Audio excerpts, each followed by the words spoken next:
नमस्कार। आज हम बात करने वाले हैं भारत और पाकिस्तान के उन कानूनों की जो एक महिला की गरिमा की हिफाजत करते हैं, खास तौर पर लज्जा का अपमान वाले जुर्म की। तो हम देखेंगे कि इस शब्द का कानूनी मतलब आखिर है क्या, ये जुर्म बनता कैसे है, और फिर भारत और पाकिस्तान के कानूनों और सजा में जो बड़े बड़े फर्क हैं उन पर भी नजर डालेंगे। चलिए सबसे पहले इस मेन कॉन्सेप्ट को ही पकड़ते हैं। जब कानून लज्जा या मॉडेस्टी कहता है तो इसका असल में मतलब क्या होता है।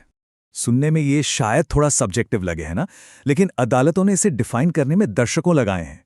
ये सिर्फ किसी को बुरा लगने के बारे में नहीं है, इसका एक बाकायदा कानूनी स्टैंडर्ड है। देखिए, यहाँ पर भारत के सुप्रीम कोर्ट ने एक बहुत ही जरूरी बात तय की। उन्होंने कहा कि मॉडेस्टी का लेना देना किसी की उम्र या कपड़ों से बिल्कुल नहीं है, बल्कि कानून ये मानता है कि लज्जा तो महिला होने का एक कह सकते हैं स्वाभाविक गुण है, और ये कानून उसी की गरिमा और उसके जेंडर की रक्षा करता है।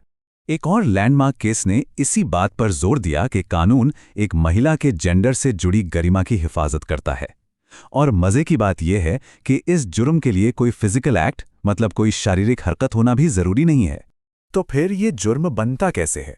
भारत और पाकिस्तान दोनों के कानून इस अपराध को 3 मेन हिस्सों में तोड़कर देखते हैं। अब इसमें जो सबसे दिलचस्प बात है वो है गलत इरादे और गलत काम के बीच का ये फर्क। सजा दिलवाने के लिए इन दोनों चीजों को साबित करना ही पड़ता है। अब ये गलत काम कुछ भी हो सकता है, सड़क पर सीटी बजाने या फप्तियां कसने से लेकर किसी की प्राइवेसी में घुसपैठ करने तक, जैसे कि आजकल हिडन कैमरा लगाना, उसे भी अब साफ साफ इस कानून के दायरे में लाया गया है। अच्छा, तो मान लीजिए कोई दोषी पाया जाता है, तो फिर सजा क्या मिलती है? वैसे तो कानून ऊपर ऊपर से एक जैसे लगते हैं, लेकिन जब सजा की बारीकियों में जाते हैं तो फर्क साफ दिखने लगता है। दोनों देशों में ज्यादा से ज्यादा 3 साल की सिंपल जेल का प्रोविजन है, लेकिन असली कहानी सजा कितनी लंबी है इसमें नहीं है, बल्कि इस बात में है कि किसी के दोषी साबित होने से पहले क्या क्या होता है। और यही वो पॉइंट है जो हमें दोनों कानूनी सिस्टम के बीच सबसे बड़े प्रैक्टिकल फर्क तक ले आता है कि आरोप लगने के फौरन बाद होता क्या है। और यहीं पर सबसे बड़ा फर्क आता है। भारत में ये एक जमानती अपराध है, मतलब पुलिस बिना वारंट के गिरफ्तार नहीं कर सकती। लेकिन पाकिस्तान में ठीक इसका उल्टा है, वहां ये गैर जमानती है और संज्ञेय भी। इसका मतलब पुलिस को फौरन बिना वारंट के गिरफ्तार करने का पूरा अधिकार मिल जाता। जाहिर है ये कानून हमेशा एक जैसे नहीं रहते।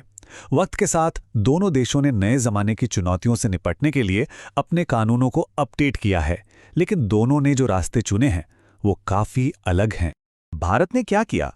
उन्होंने अपने पुराने कानून को ही और मजबूत बनाया, सजा को 1 साल से बढ़ाकर सीधा 3 साल कर दिया। और जो आजकल के डिजिटल क्राइम हैं, जैसे साइबर स्टॉकिंग या स्पाई कैमरा, उनसे निपटने के लिए निजता में घुसपैठ जैसे शब्दों को साफ साफ कानून में जोड़ दिया।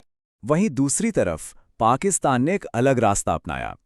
उन्होंने अपने पुराने कानून को तो वैसे ही रखा, लेकिन उसके साथ साथ ऑनलाइन हरासमेंट और ताक-झाक जैसे जुर्मों के लिए नए और ज्यादा ताकतवर कानून बना दिए।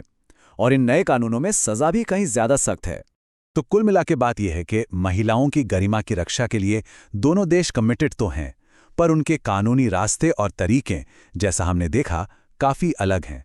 और ये हमें भविष्य के लिए एक बहुत जरूरी सवाल पर लाके छोड़ देता है। वो सवाल ये है कि क्या 100 साल से भी ज्यादा पुराने कानून आज की इस डिजिटल दुनिया में हमारी निजता की वाकई रक्षा कर सकते हैं, खास तौर पर जब हमारी जिंदगी का इतना बड़ा हिस्सा ऑनलाइन हो चुका